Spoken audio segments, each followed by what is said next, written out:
Bienvenue à tous dans cette édition de Getting Go sur TV Africa. Le président togolais Faure Gnassingbé a de nouveau résolu une crise entre le Burkina Faso et la Côte d'Ivoire. Deux gendarmes ivoiriens arrêtés au Burkina Faso depuis un an, plus précisément en septembre 2023, ont été libérés ce 29 novembre 2024.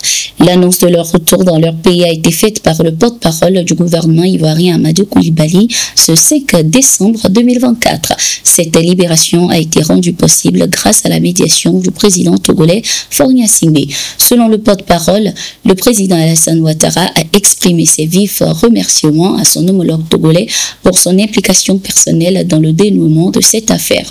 Cette médiation, marquée par une coopération fraternelle, témoigne de la solidité des relations entre les trois pays, a souligné le porte-parole du gouvernement ivoirien.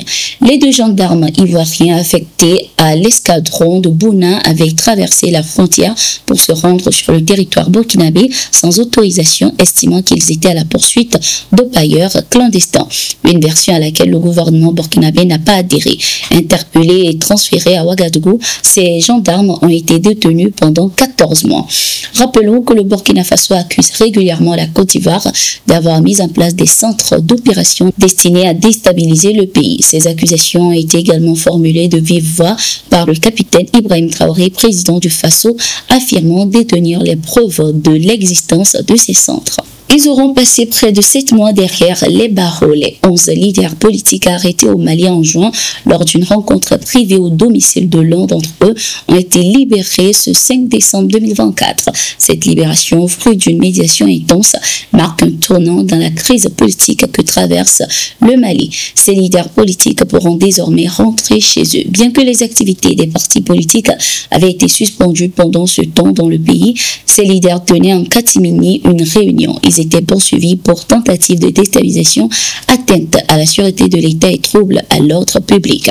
Initialement repartis dans différentes prisons du Mali, les 11 responsables politiques ont été regroupés à la prison centrale de Kéniroba.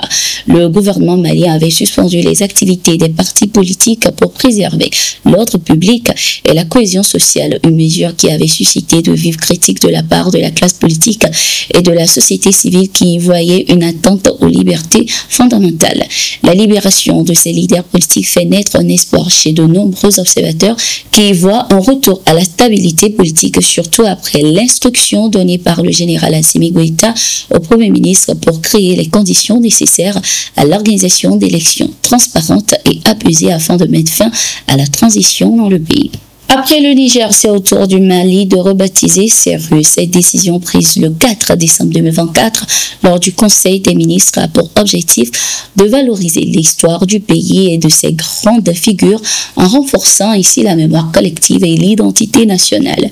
Il sera question de débaptiser certaines voies, places, édifices et établissements publics dans le district de Bamako pour leur attribuer les noms de grandes personnalités nationales ayant marqué l'histoire du pays. Cette initiative vise à immortaliser leur contribution, qu'il s'agisse de leur engagement dans la lutte pour l'indépendance, de leur expertise scientifique ou de leur talent dans divers domaines.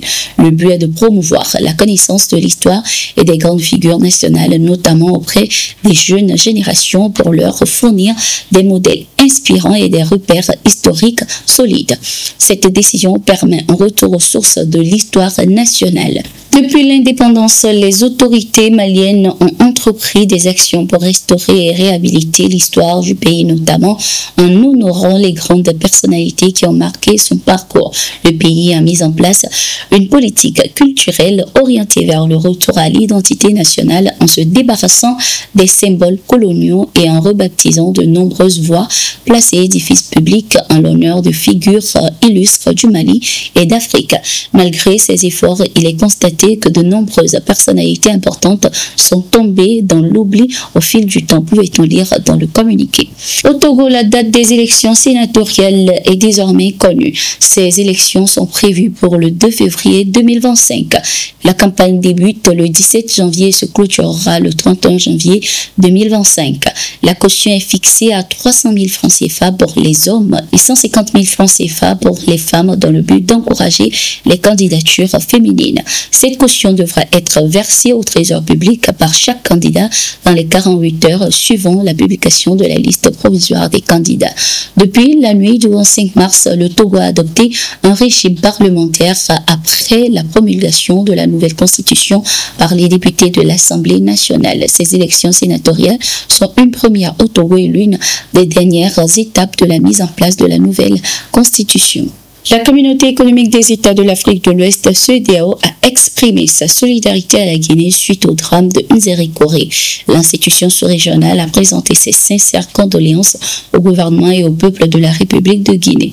Elle a également encouragé les initiatives déjà prises par les autorités guinéennes pour prendre en charge les blessés ainsi que les familles des victimes et les exhorte à ouvrir une enquête sur les circonstances de cette tragédie. Rappelons-le, 56 personnes ont perdu la vie et plusieurs autres ont été blessés lors d'une bousculade dans un stade lors d'un match de football il y a quelques jours dans le pays. Ainsi s'achève cette édition. Merci d'être resté avec nous. Nous sommes en continu sur nos différentes plateformes et sur notre site d'information, le www.toafrica.com.